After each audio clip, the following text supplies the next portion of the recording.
Satnam, this is Ram Krishan Singh with part 3 of emotional archaeology. And we just talked about how it's our sense, the root cause of our sense of lack of wholeness is simply ignorance or disconnection with life, not truly feeling connected to ourselves. That's the whole root. It really doesn't, it also has to do with everything outside, but the whole where it starts is with ourselves, inside. Dad, I found real fennel in Pachamama. You did? I found a roof in the grass. You found a roof in the grass? Yeah. That's great. A root. A root? That makes more sense to me. So she's talking about I just found a little tiny weed in there. Okay.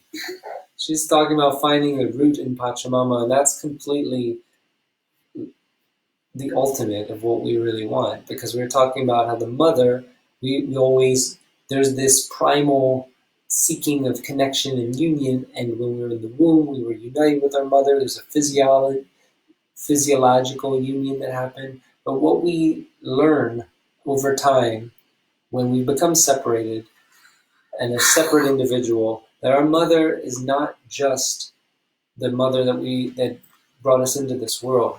We also have this Pachamama, this Mother Earth, that truly is what we want to connect with as our mother, that nurtures us, supports us, takes care of us, and to have our sense of connection rooted in Mother Earth and not in anything else. So the ignorance comes, and the ignorance and disconnection comes when we don't feel that connection essentially with Mother Earth, which is our entryway to feeling connected to all things. But we live in such fragmented ways in our culture that it's the norm. The norm is to feel just our own isolated little island navigating in sort of like bumper cars, just bumping around, navigating this world, instead of really having a clear, coherent sense of mission, purpose, connection, and ability to navigate this world outside of our sense of, from a place that's whole, that's sovereign. We're oftentimes acting and reacting only from the places of feeling broken, because that's become encoded within our biology. It literally becomes like Eckhart Tolle calls it the pain body. It's essentially all the sense of dis-ease, fragmentation, brokenness that ricochets off of one another, and it's this interconnected pattern and matrix of an identity that we relate to. But it's not our true identity. It's not our timeless and sovereign self. That sovereign self is able to perceive and have an experience within these realms of time and space, and experience the science that is that pain body, which has been built and configured based on our upbringing within a culture that is inherently fragmented and broken and disconnected from all of life, because we don't even know where our food comes from. She thinks it comes from the grocery store. We talk to her about it all the time, but really, authentically and innocently, we've asked her, and she has said, "Oh, we get it at the grocery store." It's true, but we don't have any sense of. And we get vegetables at the farmer's market. That's right, and the farmers grow the vegetables in Pachamama. The vegetables come from Pachamama, right? Mm-hmm. Yeah.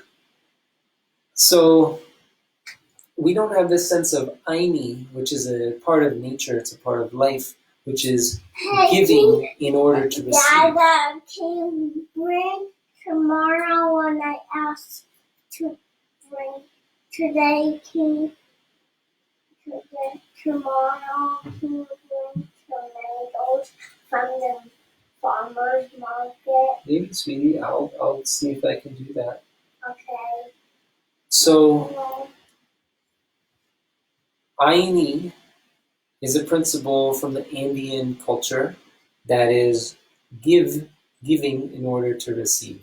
It's a natural law of the universe. We need to give in order to receive.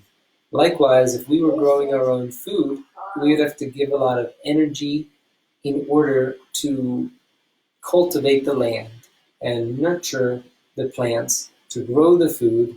And there's a relationship there. There's a giving and then there's a receiving, a reciprocity. And in our culture, we don't have any sense of that. It's a very disconnected and fragmented and confusing sort of reciprocity, where we go and we work in a corporate capitalist machine. Essentially, we're going to serve some sort of profit-driven mission, enterprise. We're going to serve that in whatever capacity. This is just like the mainstream sort of thing. And then we receive financial compensation for that energy we put into the corporate machine. And then that energy, we will transfer that to another direction, which gives us food and all of our necessities. Instead of putting our energy into cultivating the land, working with and developing our relationship with our Mother Earth, giving and receiving, and being nurtured through that connection. That is a spiritual substance of our evolutionary growth, and we're missing that as a culture. It very deeply creates a sense of fragmentation and disconnection on all levels. And this is something that everybody on this planet to some degree feels, even if we're living in a really healthy, happy, whole, connected, harmonious, and simple way, we're still feeling the collective, which is very fragmented. So, ignoring what's going on inside of ourselves, ignoring the levels of pain, discomfort, the aspects of ourselves that we don't necessarily accept, is what creates a sense of disconnection, a sense of less than wholeness. And what the whole work, and I want to do another video on this, is, I'm going to say in a few words right now, it's essentially moving from this sense of navigating the world of polarity, of chasing after what we like, getting away from what we don't like, to entering into a neutral space where everything is the fullest expression of Source in its diversity and magnificence, and be able to experience that deeply and richly and relate to the world from a presence and a sense of sovereignty where we're not looking for anything from anyone to feel whole. We feel spiritually sovereign, complete, and whole, and we relate in the world in a way of service and from a frequency of the heart, of love. So what that's doing is it's shifting from a frequency of polarity, duality, objective, obtaining, time of beginning and ending, to a place of the present moment is all that is. It's the infinite depth of reality. I'm going to go back there. Okay, sweet. My daughter's going behind my back right now. So,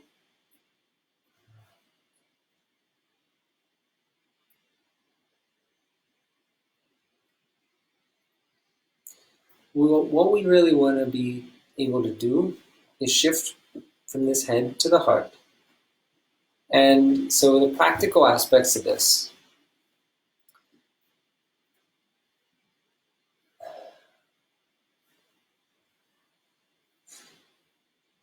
So Kundalini Yoga in itself is a wonderful technology that works in ways that many different traditions work in their own unique way. But what this does specifically is it helps us to develop something that's called the neutral mind.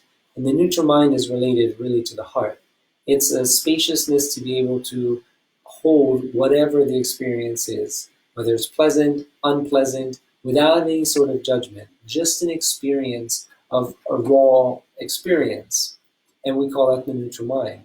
That's also related to qualities of the heart, being able to just experience reality without any judgment, without any duality, less than or greater than, and just being present with.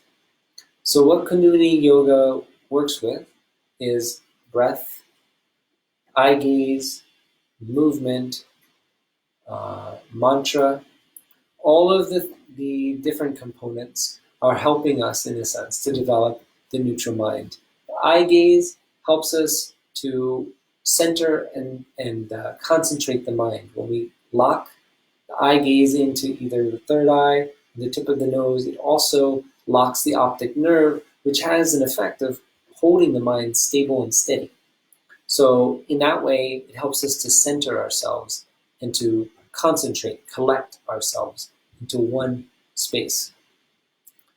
From that place, whatever the practice is doing is generally helping us to open ourselves more and more to the moment.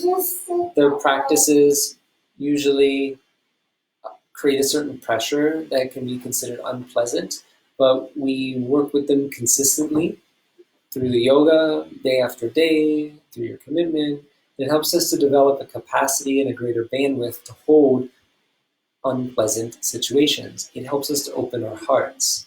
And in that way, we're able to go deeper into our own self because no longer are the subconscious currents trying to avoid those things. We're learning instead to open ourselves to the present moment, to all polarity of experience, and allow ourselves to just be okay and present with that. So I'm not going to talk too much about that now, and I apologize. I'm a little distracted with my daughter here. I'm doing my best. So Kundalini Yoga, basically the meditations, the kriyas, everything has the effect of helping us open our essential bandwidth to experience greater diversity, more energy, and be able to process more and not have such a narrow bandwidth of what's acceptable and what's not acceptable. You know, the more that our preferences are locked in, the smaller of a bandwidth of reality we can actually perceive and tolerate, because when we're outside of that bandwidth of what's acceptable, we're trying to get back into it and we're missing the whole reality of what's going on. So Kundalini Yoga helps us to develop the neutral mind, helps us to be more present with what is. Another aspect, and what I will be talking about more and more as the days go on, is shifting into the heart and living from the heart. And to me, that is the most Aquarian. We talk about Piscean is like the past 2,000, 2,500 years, and Aquarian is just about where we're at now for the next 2,000, 2,500 years. We're entering into a new era. It's a different way of doing things. Piscean was very much go off on your own, solitude, study, austerity, discipline, learning, knowledge. Now it's those people who did that coming back, sharing that knowledge being disseminated into the mainstream, and we're entering into a time of the collective illumination instead of the individual.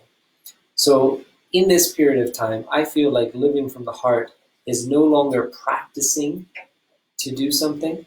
We're then embodying the illumination that all of the sages, the saints, the disciples studied for and practiced for in the past age. Because when we're living from the heart, we're living from a place of presence. When we're living from the heart, we're naturally emanating, embodying, infusing, imbuing all of our actions, all of our words, all that we are, our very essence, our radiance, our electromagnetic field, with the vibrations of the heart, of love, frequencies of love. Frequencies of love are the substance and the subtlest vibrations in the universe. They naturally dissolve density. The more that we live from our authenticity of the heart, the more that we're a natural dissolver. We're a light worker, you could say, for the planet, because our being is naturally emanating these subtle vibrations, naturally dissolving densities that have built up over years and years and years and years and generations collectively, but also for ourselves. So we're living from a place of unconditionally allowing the moment to be what it is, and that has the effect of transformation And we're not seeking anything else. There's no thing that is the goal. The goal is the heart, its presence. That's the goal. Can we be present? There's not much distance to travel in that moment. The reality is the destination is this starting point. And in that way, if we can throw the whole path and process out the window and just be present, just be ourselves, just be real, then we've activated that enlightenment, you know. So if we want to say there's a practice, the practice is just be present. You know, there's a lot more to it. We'll talk more about the living from the heart and the virtues of the heart. But I was asked to give some practical suggestions for the food aspect. Because again, it's a huge thing, and I learned very early on that the reason there's so much disharmony in our world and confusion is because people don't know how to feed themselves. That doesn't mean they don't know the right diet. It means they don't know the right relationship. They don't have a relationship with what we're consuming in a right way, because it's not that we're getting something from the food that we're eating. It's that the very relationship itself is what nourishes us. The food is a secondary aspect. So what we are looking at here is developing a relationship of gratitude. It goes back to Pachamama and Mother Earth, our connection with all the material life in the world. But the food is an extension of Pachamama. It comes from Pachamama. All that has come into bringing that food before us and to our bodies, and then gratitude to our bodies for assimilating that, for bringing greater and greater health. The nurturement comes from the gratitude, from that relationship. It doesn't come from the actual food. And that vibration helps us to dissolve all the complexes around food, around seeking, around incompletion, around fragmentation. It naturally does that. It's a virtue of the heart. It's a quality of unconditional love. And that has the natural effect of dissolving anything that's denser than that. So I am happy to talk more. When I'm talking just like in a one-directional way, I'm doing my best to tune in. I will go get you an apple in a moment, sweetie, okay? It's less dynamic than if I'm in a group, of course. So I really appreciate questions. I appreciate feedback. I appreciate anything that anyone can give this direction as well, so there can be an exchange going on, so that I can be able to respond in an adaptive way, to be able to meet those who are tuning in, to be able to share more appropriately, to be able to have a really more intimate connection with the people, or the frequency, the feel of what I'm presenting with and sharing with. So I appreciate everyone for bearing with me. It's been a different morning in the past few days, but it's been nice to have my daughter with me. And I look forward to sharing more about living from the heart. And that's what the whole theme of there's a lot to it. And that's what the whole purpose of these videos are about. Shifting from the head to the heart, from the past, future, to the present. So thanks for joining. Sat Nam.